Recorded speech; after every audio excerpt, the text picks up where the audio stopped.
मेरा नाम नौशीन शान है और मैं अलीगढ़ मुस्लिम विश्वविद्यालय की छात्रा हूँ और आज मैं यहाँ उत्तर प्रदेश के जिला संभल नोडल क्षेत्र अलीगढ़ से संविधान के 11 संकल्प संवैधानिक मूल्यों पर मजबूती देने के प्रण पर अपने कुछ विचार प्रस्तुत करने आई हूँ। माननीय प्रधानमंत्री श्री नरेंद्र मोदी जी ने 14 दिसंबर 2024 को लोकसभा में संविधान गौरवशील यात्रा पर चर्चा के दौरान विकसित भारत के लिए 11 संकल्प प्रस्तुत किए, जो कि आरक्षण, महिलाओं के नेतृत्व में विकास, भ्रष्टाचार के प्रति जीरो टॉलरेंस आदि जैसे संकल्प शामिल हैं। अध्यक्ष महोदय, यह संकल्प हमारे संवैधानिक मूल्यों जैसे न्याय, स्वतंत्रता, समानता आदि को सुदृढ़ मार्गदर्शन प्रदान करते हैं। इन संकल्पों को अपने दैनिक जीवन में ग्रहण करके हम एक विकसित भारत का निर्माण कर सकते हैं। युवा देश का भविष्य है और इन्हीं संकल्पों के माध्यम से वे इन्हीं संकल्पों को आत्मसात करके राष्ट्र निर्माण का में सक्रिय भागीदार बन सकते हैं।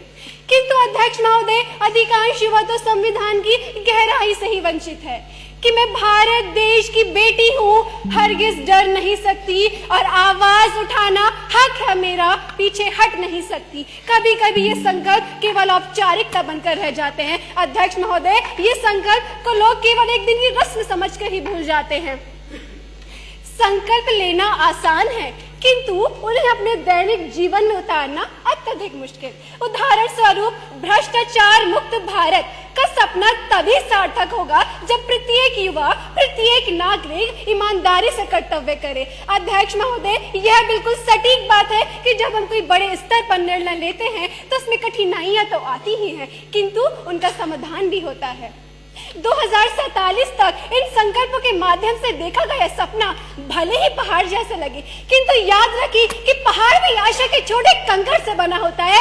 अंत में अपनी वाणी को विराम लगाते हुए मैं बस यही कहना चाहूंगी अध्यक्ष महोदय कि प्रत्येक युवा का ये उत्तरदायित्व होना चाहिए कि वह इन संकल्पों को केवल नारेबाजी न समझे, बल्कि इन्हें अपने दैनिक जीवन में उतारे, अपनी दिनचर्या में उतारे, अपने व्यवहार में उतारे।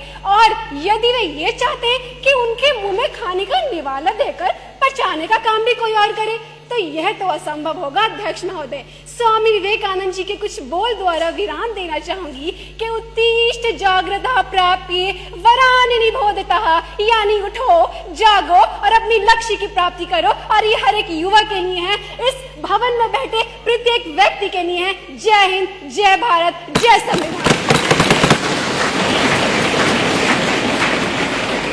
Following up next is Rimsha Afreen from Aligarh. हम चाहे दुनिया का सबसे सुंदर संविधान क्यों ना रच ले, पर वो भी बेकार होगा जब तक उसे कारगर करने वाले लोग ना हो। नवंबर 26, 1949 को हमने अपने हाथ भविष्य निर्माण की एक कुंजी ली थी और आज फिर हम भारत के लोग एकत्रित हुए हैं ना सिर्फ उस कुंजी पर अपनी सक्षमता का हिसाब लेने। Greetings, honorable dignitaries, the respected panel of judges and esteemed members of the House. I, Rimsha Afreen, rise from the historic town of Aligarh to present my views on 75 years of the Indian Constitution, a journey of rights, duties and progress.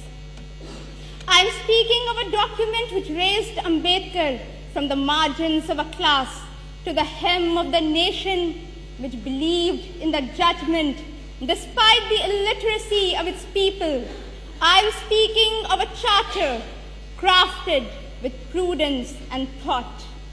But the test remains the magnificent ideals of social and economic justice evanesce as Dalit workers drown in gutters and the status of an individual is determined not by his karma but by the accident of his birth, where we renounce practices derogatory to the dignity of women as our courts hold deny sexual violence to be rape, and as our economy expands and flourishes.